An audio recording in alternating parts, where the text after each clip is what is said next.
আল্লাহ পাক রব্বুল আলামিন অপরাধের মধ্যে, দুনিয়ার মধ্যে যত অপরাধ রয়েছে তার মধ্যে বড় ধরনের একটা অপরাধের কথা এই আয়াতটার মধ্যে বলেছেন সূরাতুল বানী ইসরাঈলের ৩২ নম্বর আয়াত। বড় ধরনের অপরাধ, এমন একটা অপরাধ যে অপরাধ করা তো দূরের কথা, অপরাধের ধারে কাছে যেতে নিষেধ করেছে।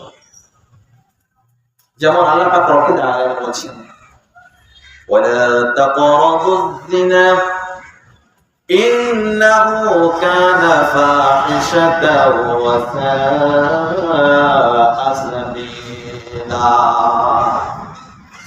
আল্লাহ পাক রব্বুল আলামিন বলেছেন তোমরা জিনার নিকটবর্তী হইও না। ইন্নাহু কানা ফাহিশা, নিশ্চয় এটা অশ্লীল কর্ম, বেহায়া, নোংরা কাজ। ওয়া সাআ সাবিলা, এবং এটা অন্যায় পথ, খারাপ কর্ম, অশ্লীল কাজ এবং খারাপ পথ, অশ্লীল কর্ম। সম্মানিত মুসলিম সাল্লাল্লাহু ওয়ালা তাকরাবুয যিনা, আল্লাহ পাক রব্বুল আলামিন এখানে বলছেন তোমরা জিনা করো না, এটা বলেন না। জিনার নিকটবর্তী হয়ো না, জিনার ধারে কাছে যেও না। জিনা এমন একটা কর্ম, জিনা একটা কর্ম, জিনা একটা কাজ। তার পূর্বেও অনেক কাজ রয়েছে। জেনা, জেনা কি? জেনা হচ্ছে, আমরা সবাই জানি, তারপরে বলে নিচ্ছি, জেনা হচ্ছে অবৈধ মেলামেশা। আল্লাহ পাক রব্বুল আলামিন যাদের সাথে স্বামী স্ত্রী ব্যতীত যাদের সাথে মেলামেশা হারাম করেছেন, সেই মেলামেশা কে অবৈধ বলেছেন। সেই অবৈধ মেলামেশাকে জেনা বলা। সেই জেনার ধারে কাছে যেতেও নিষেধ করছে। জেনা করতে নিষেধ করার আগে বলেছে জেনার ধারে কাছে যেও। এখন জেনার ধারে কাছে বলতে জেনার আগে কিছু কাজ রয়েছে। কি কাজ? জেনা করার আগে তাকে প্রস্তাব দিতে হবে, তার সাথে কথা বলতে হবে, সেখানে হেঁটে যেতে হবে, কোন একটা নির্জন স্থানে যেতে হবে, তারপরে তাকে স্পর্শ করতে হবে, তাকে কোনো না কোনো ভাবে আকৃষ্ট করতে হবে, তার দিকে তাকাতে হবে। এরকম কাজ আগে করতে হবে, তারপর তো জেনা করতে হবে। আল্লাহ পাক রব্বুল আলামিন সে কথাটাই বলেছেন তোমরা জেনার ধারে কাছে যেও না, অর্থাৎ জেনার আগের যে কর্মগুলো সেই কর্মগুলো তোমরা করো। সেই কর্মগুলো কি? সেই কর্মগুলো আল্লাহ পাক রব্বুল আলামিন আবার নিষেধ করেছেন। যেমন আল্লাহ পাক রব্বুল আলামিন বলেছেন قل للمؤمنين يغضوا من أبصارهم ويحفظوا فروجهم قل للمؤمنين يغضوا من أبصارهم মুমিন পুরুষদেরকে বলে দাও তারা যেন তাদের দৃষ্টির হেফাজত করে, তাদের দৃষ্টি যেন নিম্নগামী করে রাখে, চক্ষুর হেফাজত করে এবং লজ্জাস্থানের হেফাজত করে।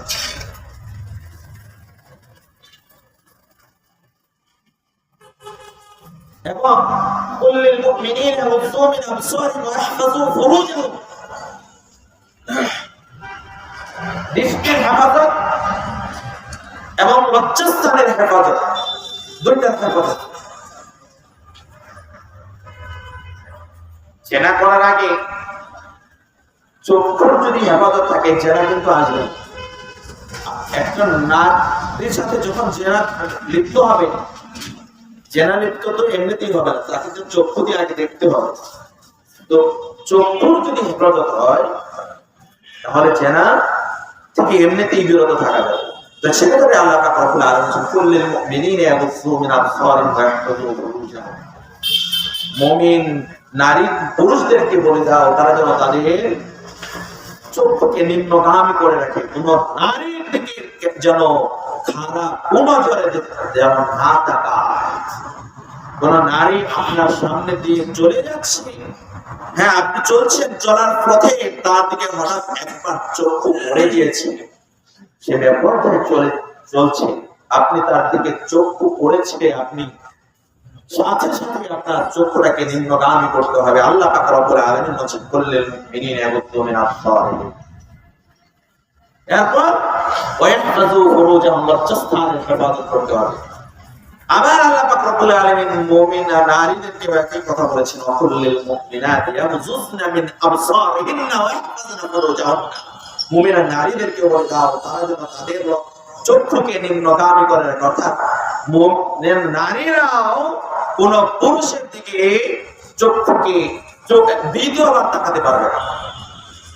নারীরাও কোন পুরুষের দিকে দ্বিতীয়বার তাকাতে পারবে না। পুরুষেরও লজ্জাস্থানের চক্ষুর হেফাজত করতে হবে, নারীদেরও চক্ষুর হেফাজত করতে হবে। পর্দা উভয়কেই করতে হবে, শুধু নারীরা পর্দা করবে তা নয়, পুরুষেরও পর্দা করতে হবে, নারীরও পর্দা করতে হবে, চক্ষুর পর্দা করতে হবে। লজ্জাস্থানের হেফাজত উভয়কেই করতে হবে, পুরুষেরও করতে হবে, নারীরও করতে হবে। সম্মানিত উপস্থিতি মুসল্লিয়ানি কিরাম, আল্লাহ পাক রব্বুল আলামিন উভয়কে চক্ষু এবং লজ্জাস্থানের হেফাজত করতে বলছিলেন। চক্ষু এবং লজ্জাস্থানের হেফাজত করাটা কিন্তু বর্তমান সমাজে অত্যন্ত কষ্টকর হয়ে গেছে, অত্যন্ত কঠিন হয়ে পড়ছে। বর্তমান সময় চারিদিকে শুধু অশ্লীলতা, বেহায়াপনা, বেলালতা ছেড়ে গিয়েছে, যেদিকে তাকায় অশ্লীলতা, যেখানে যাই অশ্লীলতা, হাটে ঘাটে মাঠে ময়দানে বাজারে অফিসে আদালতে দোকানে মাঠে যেখানেই যাবেন সেখানেই অশ্লীলতা, বেহায়াপনা, নোংরামি ছাড়া কিছু ঈমান থেকে কাছে কষ্ট করবে। নবী সাল্লাল্লাহু আলাইহি ওয়াসাল্লাম আজ থেকে প্রায় 1450 বছর আগে বলেছিলেন, এই দুনিয়ার মুসলমানেরা শুনে রেখো, এমন একটা সময় আসবে ঈমান টিকিয়ে রাখা এত কষ্টকর হয়ে যাবে যে হাতের মধ্যে আগুনের কুণ্ডলী রাখা যেরকম কষ্ট হবে, ঈমান টিকিয়ে রাখা তার চাইতে কষ্টকর হয়ে যাবে। আজকে সেই জমানায় এসেছে, অশ্লীলতা চারিদিকে ছড়িয়ে পড়েছে। ولا تقربوا الفواحش ما ظهر منها وما بطن, অথচ আল্লাহ পাক রব্বুল আলামিন নিষেধ করেছেন। আগে সূরাতুল বানী ইসরাঈলের মধ্যে বলেছেন, কি বলেছেন? জিনার নিকটবর্তী হয়ো না, নিশ্চয় এই জিনাটা অশ্লীল কর্ম এবং খারাপ কাজ, অশ্লীল কর্ম এবং খারাপ কাজ। আবার সূরাতুল আনআমের মধ্যে আল্লাহ পাক রব্বুল আলামিন বলেছেন, ওয়ালা তাকরাবুল ফাওয়াহিশা মা যাহারা মিনহা ওয়া মা বাতান, তোমরা অশ্লীলতার নিকটবর্তী হও না, অশ্লীলতার ধারে কাছেও যেও না, সেটা প্রকাশ্য হোক অপ্রকাশ্য হোক, সেটা প্রকাশ্য হোক অপ্রকাশ্য হোক। আপনি আজকে অপ্রকাশ্য বলতে নিজে নিজে আপনি মোবাইলে দেখলেন অশ্লীল ছবি দেখলেন, অশ্লীলতা পড়লেন, জিনা ব্যভিচার করলেন, কেউ দেখলো না, আল্লাহ পাক রব্বুল আলামিন তো দেখছেন। এটাও করতে আল্লাহ পাক রব্বুল আলামিন নিষেধ করেছেন। আপনি মোবাইলে অশ্লীল জিনিস দেখছেন, এটা অশ্লীলতা, এটা করতে আল্লাহ পাক রব্বুল আলামিন নিষেধ করেছেন। আর প্রকাশ্য অশ্লীলতা, সেটা যে রাস্তা ঘাটে যে ব্যাপারটা বেহায়াপনা ভাবে চলাফেরা করছে, নারী পুরুষ সমানে অবাধে মেলামেশা করছে, পার্কিং, তারপরে আপনার বিভিন্ন কি বলে পার্কিং, তারপরে বিভিন্ন হোটেলে, বিভিন্ন ইউনিভার্সিটিতে, কলেজে দেখবেন মাঠে ঘাটে এমন জোড়ায় বসে আছে। সম্মানিত উপস্থিতি মুসলিম ইকরাম, আল্লাহ পাক রব্বুল আলামিন বলেন, ইয়া আইয়ুহাল্লাযীনা আমানু লা তাত্তাবিউ খুতুওয়াতিশ শাইতান, লা তাত্তাবিউ খুতুওয়াতিশ শাইতান। হে ঈমানদারেরা, শয়তানের পদাঙ্ক অনুসরণ করো না। ওয়া মান ইয়াত্তাবিউ খুতুওয়াতিশ শাইতান ফাইন্নাহু ইয়া'মুরু বিল ফাহশা'i ওয়াল মুনকার। জেনে রেখো, যে ব্যক্তি শয়তানের পদাঙ্ক অনুসরণ করলো, যে ব্যক্তি শয়তানের পদাঙ্ক অনুসরণ করলো, শয়তান তাকে অশ্লীল কর্মের আদেশ দিবে এবং খারাপ কাজের আদেশ দিবে। আল্লাহ পাক রব্বুল আলামিন আগেই নিষেধ করেছেন শয়তানের পদাঙ্ক অনুসরণ করা। আজকে যারা শয়তানের পদাঙ্ক অনুসরণ করছে, এদেরকে দিয়ে শয়তান খারাপ কাজ, অশ্লীলতা করাচ্ছে। আল্লাহ পাক রব্বুল আলামিন বলেছেন, আশ-শাইতানু ইয়া'iদুকুমুল ফাকরা ওয়া ইয়া'মুরুকুম বিল ফাহশা ওয়াল্লাহু ইয়া'iদুকুম মাগফিরাতাম মিনহু ওয়া ফাযলা।